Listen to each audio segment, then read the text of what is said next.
nga ajo që shumë kritik thoshin kur erdhi presidenti Trump që do kishim një Amerikë të tërhequr, një Amerikë të izolacioniste, siç ndodhi pas luftës parë botërore, por po shikojmë që Shtetet e Bashkuara janë rikthyer fuqishëm në skenën botërore, për interesat e tyre natyrisht, për faktin që duan të jenë në krye të punëve të botës edhe në këtë shekull, siç ishin në gjysmën e dytë të shekullit kaluar. Dhe ndaj janë gjithë këto elemente të garancisë, si nga ana izraelite, si nga ana palestineze, të cilët bëjnë që palët të ulen dhe të ndërtojnë me ndoshta do jetë shumë ngadalë, një proces i ngadalë, po të ndërtojnë këtë paqe të qëndrueshme me garancitë e dhura për të gjithë, për të bërë deradikalizimin e këtyre celulave terroriste aty. Këtë çarmatosje në mënyrë që të krijojnë kushtet që të jetojnë në paqe të patrazuar të dyja palët. Ajo që unë dua realisht kuptoj dhe që më bëri përshtypje nga po them takimi i dieshëm i presidentit Trump me presidentin Herzog dhe kryeministrin Bibi Netanyahu është kjo. Apo shërben kjo marrëveshje për të amnistuar dhe për të rehabilituar edhe Netanyahun edhe Hamasin? Pra, për t'i paraqitur nga palë që kanë kryer krime lufte, se të dy kanë kryer krime lufte, në palë që arrin marrëveshjen afatgjatë të paqes, pra ndrohet totalisht monedha. Nga kështu vjen kështu. Dhe nuk e di si analizon ti këtë, duke qenë se Netanyahu jo vetëm për po them akuzat e gjykatës ndërkombëtare të drejtësisë, por edhe për çështjen penale të brendshme që ka për korrupsion, siç edhe presidenti Trump i kërkoi presidentit Herzog që ti zhbënte po them akuzat për korrupsion.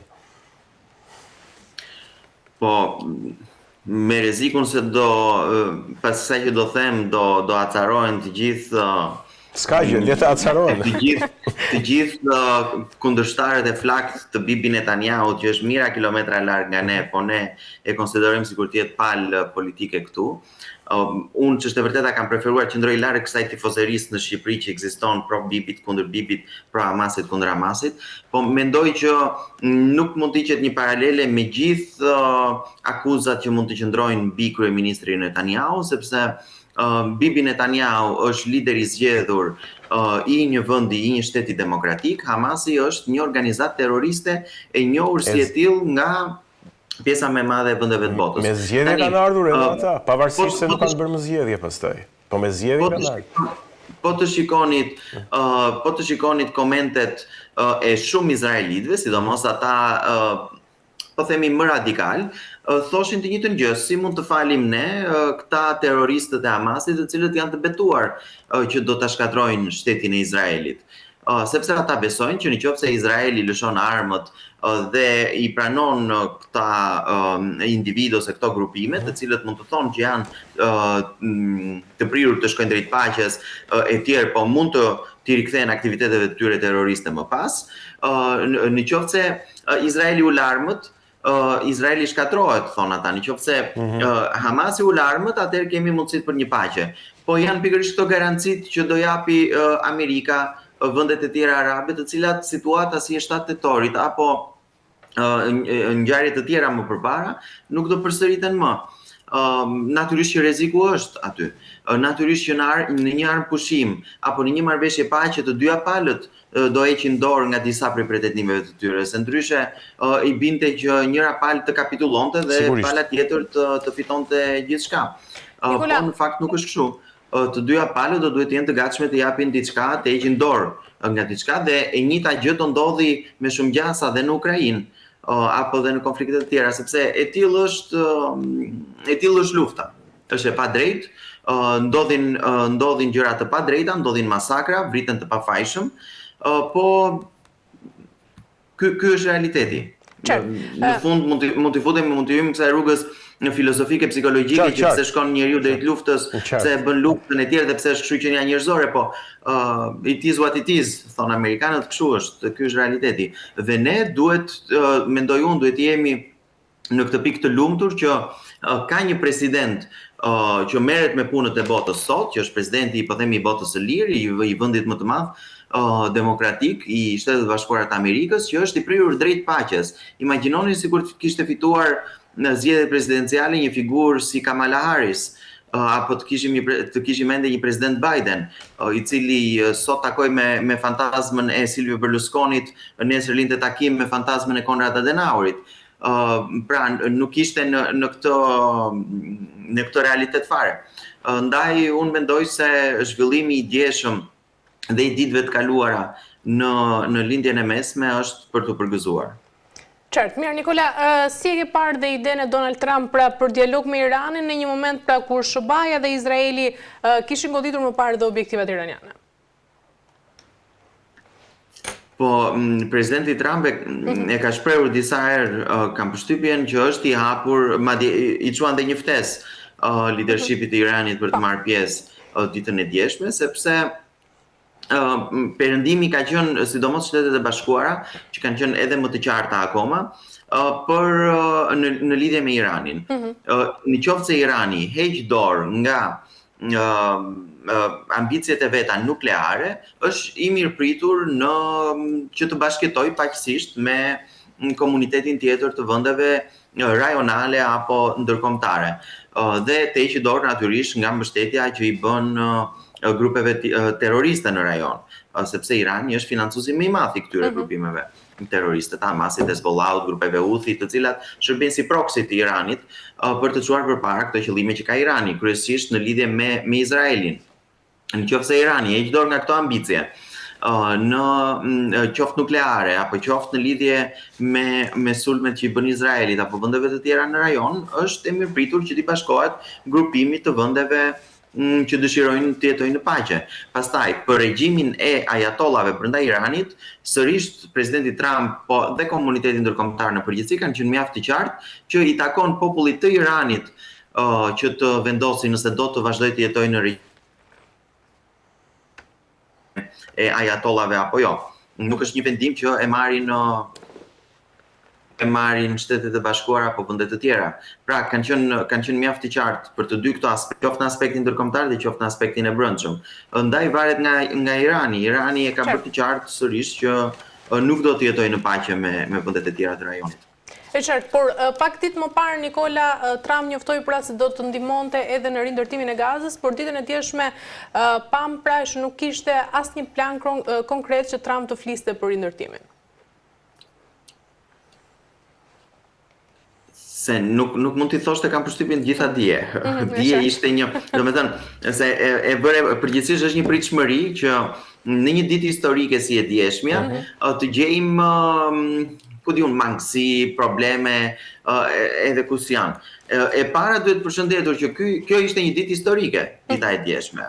Ul presidenti I Shtetit Bashkuara, reshtoi madje gjithë liderët e botës aty, të Europës, të lindjes mesme, nga si kishte ftuar, dhe bashkë me përfaqësues të Kombeve të Bashkuara që u detyruan të ishin spektatorë të dështimit të tyre, të kësaj strukture të madhe burokratike që ka brenda vete, është kthyer në një çerr dhe korrupsioni streus I çdo autokrat, diktatori të mundshëm, I vë dhe në komitetet e të drejtave të njerëzit këta diktatorët, me siguri për shkak të rekordeve që ata kanë në vendet e tyre për drejtat e njerëzit, që të gjithë pan pa fuqinë e tyre, pa aftësinë e tyre për të bërë diçka konkrete, sepse sot botës unë e them shpesh sepse mendoj që është një vërtetë e madhe, sot botës I mungojnë burrat e gratë e shtetit.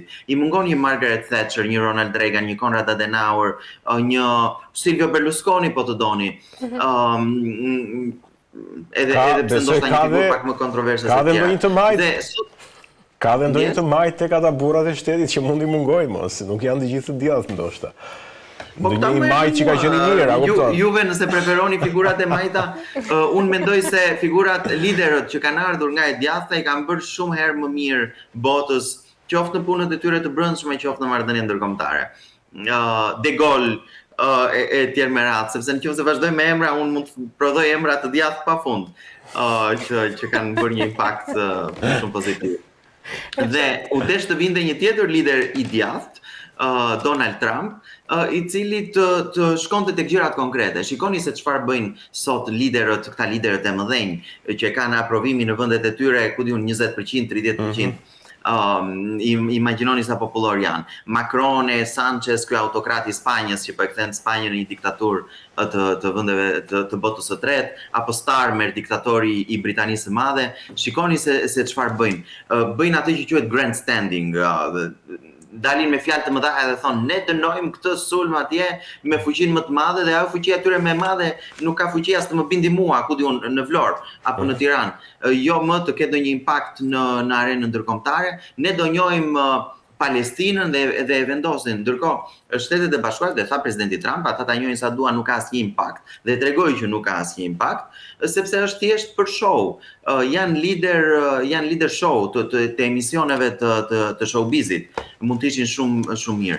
Dhe nuk janë burra dhe gra shteti që të mendojnë në mënyrë të tillë dhe që të marrin veprimet e duhura që të ketë një impakt në fund. Bëjnë gjëra pa impakt, bëjnë gjëra vetëm që të duken. Ndërkohë presidenti Trump, një shembull mjaft mendoj unë që e shpjegon mjaft mirë këtë gjë është, ndërkohë që Europa mblidhej të diskutonte se kur do mblidheshin, që të diskutonin se kur do mblidheshin prapë që të merrnin një vendim, Amerika lëshoi 3 bomba atje në Iran dhe i dha fund luftës. Dhe 3 bomba të targetuara vetëm në pikat nukleare, pas një dëm pa çuar trupa atje në teren. Pra kjo tregon më së miri se ku është Europa dhe ku është katandisur, që vetë merret me llafe, vetë merret me politika që e shkatrojnë atë vet, nuk është askund në arenën ndërkombëtare, dhe kjo tregon nga ana tjetër një vend si Shtetet e Bashkuara të Amerikës dhe një lider i cili ndërmerr veprime me një strategji të caktuar, ndoshta duke menduar edhe asaj quhet outside the box, pra duke menduar jashtë normave konvencionale, dhe duke dhënë rezultate konkrete. Kemi sot për herë të parë mundësinë që në lindjen e mesme të kemi një rikonfigurim të gjithë rajonit, me mbylljen e këtyre konflikteve që jemi mësuar të dëgjojmë dhe të shohim përjetësisht në atë rajon. Dhe kjo i duhet sot botës, sidomos duke marrë parasysh që kemi përballë Kinën, një Kinë gjithmonë më agresive, një Kinë që është gjithmonë më shumë në ekspansion dhe dëshiron të jetë superfuqia e botës. Kemi Rusinë që do të jetë një superfuqi rajonale, se aq i ka dhe kapacitetet ekonomike, sa ekonomia e Spanjës është. Më lë të ta bëj një pyetje. Me që ndolet e Kina. Dhe kemi nevojë për një perëndim të fortë. Këtë perëndim të fortë sot për sot varet vetëm nga presidenti Trump. Me qënë se dolet e Kina dhe tek Rusia, në fakt edhe unë këtu doja që të ndalesha. Flasim për marrëveshjen Trump, se nuk mbaj mendsi u quajt, për paqe dhe për prosperitet, mos gaboj. Ajo e dieshmja. Është, Nikola, një përpjekje për ta faktorizuar lindjen e mesme dhe për ta përdorur si pyk në marrëdhënien që ka Rusia dhe Kina, pra teksa aleanca mes Rusisë dhe Kinës po forcohet, presidenti Trump po e faktorizon lindjen e mesme dhe prej kësaj fatmirësisht po përfitojnë edhe palestinezët edhe gazanët, duke qenë se prej kësaj u ndal lufta në Gaza. E mendon që është një lojë e madhe gjeopolitike dhe jo thjesht po them Izraeli dhe Palestina? Po patjetër, nuk e di nëse ky është qëllimi kryesor, se natyrisht qëllimi kryesor është mbarimi i luftës, rivendosja e paqes atje, e tjerë, po natyrisht që është një pasojë e gjithë sa i përpjeket presidenti Trump, edhe largimi i Kinës dhe largimi i Rusisë nga ky rajon. Ashtu siç është, mendoj unë, dhe ky rifokusim i presidentit Trump në Afrikë, ndryshe nga paraardhësit e tij, dhe mendoj kjo është shumë e rëndësishme sot, ndërkohë që Kina është shumë agresive në Afrikë, sepse Afrika ka burimet natyrore, ka këto mineralet, të cilat janë të rëndësishme sot, dhe kishte një distancim të Europës, të Shtetet Bashkuara për shumë kohë nga kontinenti afrikan, duke i lënë hapësirë bosh Kinës, ashtu siç kishte një largim nga vendet të tjera të botës, edhe nga vendet e gjirit persik, duke i lënë fushë të lirë Kinës, Rusisë apo aktorëve të tjerë rajonal apo ndërkombëtar. Dhe sot kemi një rikthim të Amerikës në këtë skenë botërore dhe kemi dhe një trajtim ndryshe që i bën presidenti Trump këtyre këtyre shteteve. Afrikën nuk e trajton si një kontinent që ka nevojë vetëm për atë lëmoshën, për atë ndihmën humanitare apo financiare që i shkon atje, por e trajton si një partner që kërkon vendin e vet në tryezën në tryezën ku bisedohen punët e botës, sepse natyrisht jugu global edhe për numrin e popullsisë, për burimet natyrore, për atë që përfaqëson, ka nevojë që të ketë një karige në këtë tavolinë së bashku me pjesë të tjera, me lider nga pjesë të tjera të botës. Dhe presidenti Trump e kupton këtë dhe e njeh këtë të drejtë të tyre dhe i trajton se të barabartë. Edhe kur i pret në Shtëpinë e Bardhë, edhe në marrëveshjet që bën, është një marrëveshje që u jep benefit, që përfitojnë të dyja palët, Shtetet e Bashkuara dhe vendet afrikane, me cilat ai ka bërë marrëveshje.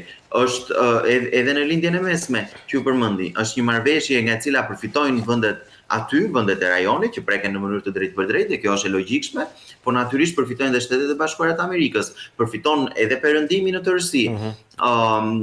Dhe natyrisht që pasojat ose kur llogaritet kjo strategji, ky plan i shpallur i presidentit Trump dhe i amerikanëve, natyrisht që mendohet dhe cila do të jetë pasoja afatgjatë edhe në krahasim në lidhje me Kinën dhe në lidhje me Rusinë dhe në lidhje me të gjithë këto vendet të cilat kërkojnë ta sfidojnë. Qartë. Po themi balancën e pushtetit që është në perëndim, duke zhvendosur drejt vetes. Kështu që janë gjithë këto faktorë të cilët merren parasysh. E shef, mirë Nikola, kemi arritur në fund, të falenderojmë për gjitha informacionet dhe për bisedën. Të falenderojmë Nikola. Faleminderit ju, është për kënaqësi. Kënaqësi. Mirë, ne mbyllim këtu këtë pjesë të parë, të rikthehemi pas pak në pjesën e dytë.